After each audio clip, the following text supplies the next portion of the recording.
সবাইকে স্বাগত জানাচ্ছি। আমি ফিরোজ তোহা। শুরুতেই আরবে কেবলস সংবাদ শিরোনাম। এবার যুদ্ধবিরতির মাঝেই ফের ব্যালিস্টিক ক্ষেপণাস্ত্র ছুড়েছে ইরান, দাবি ইসরায়েলের। আরও থাকছে ইরানি ক্ষেপণাস্ত্র হামলার পর পাল্টা জবাবের হুমকি, তেহরানে হামলার নির্দেশ প্রতিরক্ষামন্ত্রীর। এদিকে আরও জানিয়ে দিব মধ্যপ্রাচ্যে যেসব দেশে রয়েছে মার্কিন সামরিক ঘাঁটি। আরও থাকছে ইরান ইসরায়েল সম্পূর্ণ যুদ্ধবিরতি কার্যকর করে ট্রাম্পের শর্ত। সর্বশেষ জানিয়ে দিব এবার গাজা যুদ্ধ বন্ধের দাবি ইসরায়েলিদের। ফের ব্যালিস্টিক ক্ষেপণাস্ত্র ছুড়েছে ইরান, দাবি ইসরায়েলের। ফের ইরান থেকে ব্যালিস্টিক ক্ষেপণাস্ত্র ছোড়া হয়েছে বলে ইসরায়েলি বাহিনী দাবি করেছে। মঙ্গলবার বিবিসির লাইভ প্রতিবেদনে এসব তথ্য জানানো হয়েছে। ইসরায়েলের প্রতিরক্ষা বাহিনী বলছে ইরান থেকে ছোড়া ব্যালিস্টিক ক্ষেপণাস্ত্র তারা শনাক্ত করেছে। ইরানি হুমকি প্রতিহত করতে আকাশ প্রতিরক্ষা ব্যবস্থা কাজ করছে। সেই সঙ্গে বাসিন্দাদের পরবর্তী নোটিশ না দেওয়া পর্যন্ত নিরাপদ স্থানে থাকতে বলা হয়েছে। এর আগে মার্কিন প্রেসিডেন্ট ডোনাল্ড ট্রাম্প তার টুইট ন্যাশনালে লিখেছেন, যুদ্ধবিরতি এখন থেকে কার্যকর হয়েছে, অনুগ্রহ করে কেউ এটি লঙ্ঘন করবেন না। ট্রাম্পের এই পোস্টের কিছুক্ষণ পরই ইসরায়েলও যুদ্ধবিরতির কথা নিশ্চিত করে। এর আগে ইরান থেকে যুদ্ধবিরতির তথ্য দেশটির রাষ্ট্রীয় টেলিভিশনে প্রচারণা চালানো হয়। এদিকে ইরানি ক্ষেপণাস্ত্র হামলার পর পাল্টা জবাবের হুমকি, তেহরানে হামলার নির্দেশনা প্রতিরক্ষামন্ত্রীর। ইরান যুদ্ধবিরতি ভেঙে ইসরায়েলের দিকে ব্যালিস্টিক ক্ষেপণাস্ত্র ছোড়ার পর উত্তেজনা চরমে পৌঁছেছে। দুইটি ক্ষেপণাস্ত্র ইসরায়েলের আকাশ সীমায় প্রবেশ করলেও উভয়টি সফলভাবে প্রতিহত করেছে জানিয়েছে ইসরায়েলের প্রতিরক্ষা বাহিনী আইডিএফ। মঙ্গলবার এক প্রতিবেদনে এ খবর দিয়েছে টাইম অব ইসরায়েল। এই ঘটনার পরপরই প্রতিক্রিয়া জানিয়ে ইসরায়েলের প্রতিরক্ষামন্ত্রী ইসমাইল কাটজ বলেছেন, যুদ্ধবিরতি লঙ্ঘনের জন্য ইরানকে কঠোর জবাব দিতে হবে। আইডিএফকে নির্দেশ দেওয়া হয়েছে তেহরানের কেন্দ্রস্থলে শাসক গোষ্ঠীর লক্ষ্যবস্তুর উপর তীব্র হামলার প্রতিশোধ নিতে। এদিকে ইরান যুদ্ধবিরতি লঙ্ঘন করে ইসরায়েলের উত্তরাঞ্চলের দিকে একটি ব্যালিস্টিক ক্ষেপণাস্ত্র ছোড়ায় তেহরানের বিরুদ্ধে পাল্টা জবাবের আহ্বান জানিয়েছে দেশটির আইন প্রণেতারা। ইসরায়েলের কঠোর ডানপন্থী অর্থমন্ত্রী এবং প্রধানমন্ত্রী নেতানিয়াহুর নিরাপত্তা মন্ত্রিসভার সদস্য বেজালেল কটমট এক টুইট বার্তায় লিখেছেন, তেহরান কাব্যে। অন্যদিকে উজমা ইহুদি দলের সংসদ সদস্য লিমুনং সার লিখেছেন, নীরবতার জবাব হবে নীরবতা, তবে ক্ষেপণাস্ত্রের জবাব কি হবে? বিরোধী দল ইসরায়েল বেইতুনুন এর প্রধান ভাগিদার লিবিটিন সরাসরি জবাব দেওয়ার আহ্বান জানিয়ে বলেন, মার্কিন প্রেসিডেন্ট যুদ্ধবিরতির ঘোষণা দেওয়ায় 3.5 ঘন্টা পর ইরান থেকে ইসরায়েলের উত্তরে গোলাবর্ষণ শুরু হয়েছে। আমরা চুপ করে থাকতে পারি না, অবহেলা করতে পারি না, অবলম্বে জবাব দেওয়া হবে। লিকুদ পার্টির এমপি তাবির গবেষণ ঘোষণা দিয়েছেন, ইরানের যে কোনো লঙ্ঘনের উপযুক্ত জবাব দেওয়া হবে। আর এই দলের ইরানি শাসন ব্যবস্থার প্রতীকী স্থাপনাগুলোর উপর সম্পূর্ণ শক্তিতে হামলা চালানোর আহ্বান জানান। এই প্রতিশ্রুতিগুলো ইঙ্গিত দিচ্ছে ইসরায়েলি রাজনৈতিক নেতৃত্বের বড় একটি অংশ যুদ্ধবিরতির মধ্যে কোনো ধরনের শিথিলতা না দেখিয়ে সরাসরি এই কঠোর প্রতিক্রিয়া জানাতে প্রস্তুত। মধ্যপ্রাচ্যের যেসব দেশে রয়েছে মার্কিন সামরিক ঘাঁটি। মধ্যপ্রাচ্যে মার্কিন সামরিক বাহিনীর উল্লেখযোগ্য উপস্থিতি রয়েছে।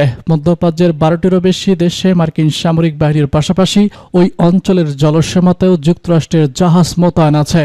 বর্তমানে এসব ঘাঁটিতে সামরিক ও বেসামরিক নাগরিক মিলিয়ে প্রায় 40,000 মানুষ আছেন। এছাড়া রয়েছে বিমান প্রতিরক্ষা ব্যবস্থা, যুদ্ধ বিমান এবং যুদ্ধজাহাজ। মধ্যপ্রাচ্যে মার্কিন বাহিনীর উপস্থিতি কোনো নতুন বিষয় নয়। ইরাকের যুদ্ধের সময় এই অঞ্চলে মার্কিন সামরিক বাহিনীর সেনা সদস্য 1,60,000-এর বেশি ছড়িয়েছিল। আফগানিস্তানের যুদ্ধের সময়ও মার্কিন সামরিক বাহিনীর উপস্থিত ছিল চোখে পড়ার মতো।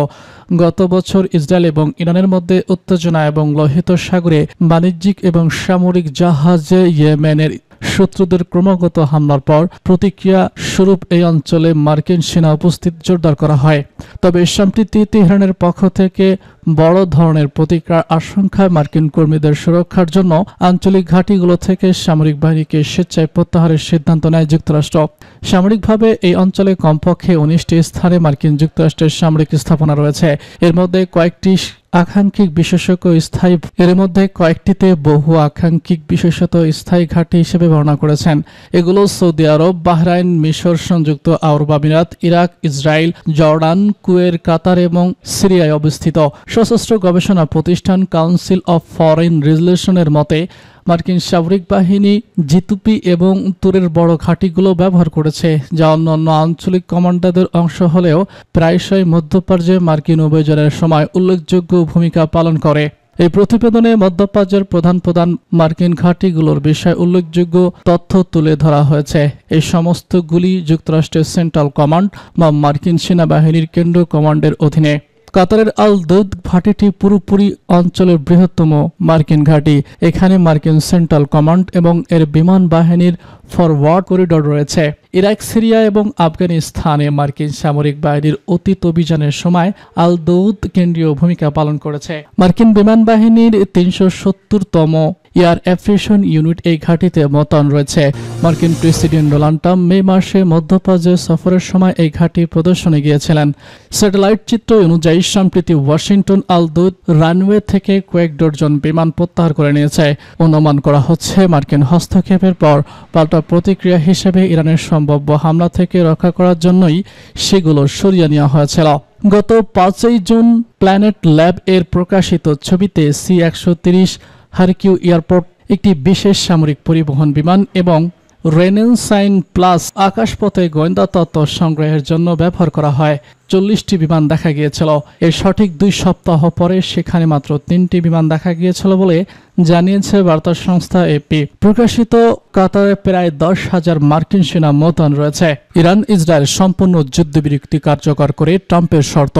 মার্কিন ঘাঁটিতে ইরানের হামলার পর মধ্যপ্রাচ্য জুড়ে ব্যাপক আকারে যুদ্ধ ছড়িয়ে পড়ার আশঙ্কা দেখা দেয়। তবে পাল্টা আক্রমণে না গিয়ে মার্কিন প্রেসিডেন্ট ডোনাল্ড ট্রাম্প যুদ্ধবিরতি ঘোষণা দেন। তার দাবি, ইরান ইসরায়েল যুদ্ধবিরতিতে সম্মত এবং তা কার্যকর হয়েছে। সোমবার ওয়াশিংটন ডিসির স্থায়ী সময় সন্ধ্যা 6টা থেকে ট্রাম্প তার ট্রুথ ন্যাশনাল প্ল্যাটফর্মে একটি পোস্টে তাকে তিনি উল্লেখ করেছেন যুদ্ধবিরতি আনুমানিক 6 ঘন্টার মধ্যে কার্যকর হবে। 6 ঘন্টার এই সময়কাল ইসরায়েল সকাল 7টা এবং তেহরানে সকাল 7:30 শেষ হয়। এরপরই ট্রাম্প পোস্টে করে জানান, যুদ্ধবিরতি এখন কার্যকর, দয়া করে এটি লঙ্ঘন করবেন না। ট্রাম্প প্রস্তাবিত যুদ্ধবিরতির শর্ত অনুযায়ী মঙ্গলবার গ্রিনিচ মান সময় 4টায় ইরান প্রথমে যুদ্ধবিরতি শুরু করে। ইসরায়েল 12 ঘন্টার পরে স্থায়ী সময় সন্ধ্যা 7টায় যুদ্ধবিরতি শুরু করবে। সকলকে 12 ঘন্টার মধ্যে যুদ্ধবিরতি মেনে চলতে হবে। এর ফলে 24 ঘন্টা অতিক্রমের পর যুদ্ধবিরতি সম্পূর্ণ কার্যকর বলে বিবেচিত হবে। ট্রাম্প বলেছেন, এই সীমা ইসরায়েল এবং ইরানের মধ্যে 12 দিনের যুদ্ধ এর আনুষ্ঠানিক সমাপ্তি চিহ্নিত করবে। তবে ইসরায়েল এবং ইরানের পক্ষ থেকে আনুষ্ঠানিকভাবে যুদ্ধবিরতি ঘোষণা করা হয়নি। এক ইসরায়েলি কর্মকর্তার বরাতে দ্য টাইম অফ ইসরায়েল জানায়, ট্রাম্প যুদ্ধবিরতি ঘোষণা করেছেন। যদি সব পক্ষই তা মেনে চলে তাহলে তা বহাল থাকবে। অন্যদিকে ইরানের পররাষ্ট্রমন্ত্রী আব্বাস আরাগচি বলেছেন, এখনো পর্যন্ত যুদ্ধবিরতি বা সামরিক অভিযান বন্ধের বিষয়ে কোনো চুক্তি লঙ্ঘন হয়নি। তিনি বলেন, ইসরায়েল যদি ইরানি জনগণের বিরুদ্ধে তাদের অবৈধ আগ্রাসন বন্ধ করে তাহলে আমরা আর পাল্টা জবাব বা হামলা চালাবো না। এবার গাজা যুদ্ধে বন্ধের দাবি ইসরায়েলের। ফিলিস্তিনের গাজা চলমান যুদ্ধ বন্ধের দাবি উঠেছে। ইরান ইসরায়েল যুদ্ধবিরতির পর বেনিয়ামিন নেতানিয়াহু সরকারের উপর এ নিয়ে চাপ বাড়ার ইঙ্গিত পাওয়া যাচ্ছে। খবর আল জাজিরার। ফিলিস্তিনি ভূখণ্ডে চলমান যুদ্ধ বন্ধ করে এবং তাদের প্রয়োজনদের দেশে ফিরিয়ে আনার ব্যবস্থা করার কথা বলেছেন ইসরায়েলি বন্দীদের পরিবার। গাজায় আটক এসব বন্দীর পরিবারগুলো যুদ্ধবিরতি চুক্তিতে গাজার বিষয়টিকে অন্তর্ভুক্ত করেছে বলে আহ্বান জানান তাদের প্রতি। মঙ্গলবার বন্দী এবং নিখোঁজ পরিবারের ফোরাম এক বিবৃতিতে জানায়, যুদ্ধবিরতি চুক্তিতে গাজাও অন্তর্ভুক্ত থাকতে হবে। আমরা সরকারের প্রতি আহ্বান জানাই তারা যেন দ্রুত আলোচনায় বসে যাতে সব বন্দীর মুক্তি ও যুদ্ধের অবসান নিশ্চিত হয়। যদি ইরানের সঙ্গে যুদ্ধবিরতি করা হয় তবে গাজাও যুদ্ধ বন্ধ করা সম্ভব। আমরা আরও বলবো, ইরানে একটি সফল অভিযান এবং ইরানি জোটের উপর বড় রকমের আঘাত আনার পর আবার গাজায় জটিল পরিস্থিতিতে ফিরে যাওয়াটা অকল্পনীয়। তা কোনোভাবেই যুক্তিসঙ্গত নয় এবং এটি ইসরায়েলের স্বার্থের বিরুদ্ধেও। এই ফোরামের পক্ষ থেকে জানানো হয়, ইরানের অভিযান চালিয়ে বন্দি বিনিময় মুক্তির কাজে তা ব্যবহার করা না হয় তাহলে তা হবে এক বড় কূটনৈতিক ব্যর্থতা। এখন একটি কূটনৈতিক সুযোগ এসেছে এবং ইসরায়েল সরকারের উচিত এই সুযোগকে পুরোপুরি কাজে লাগানো।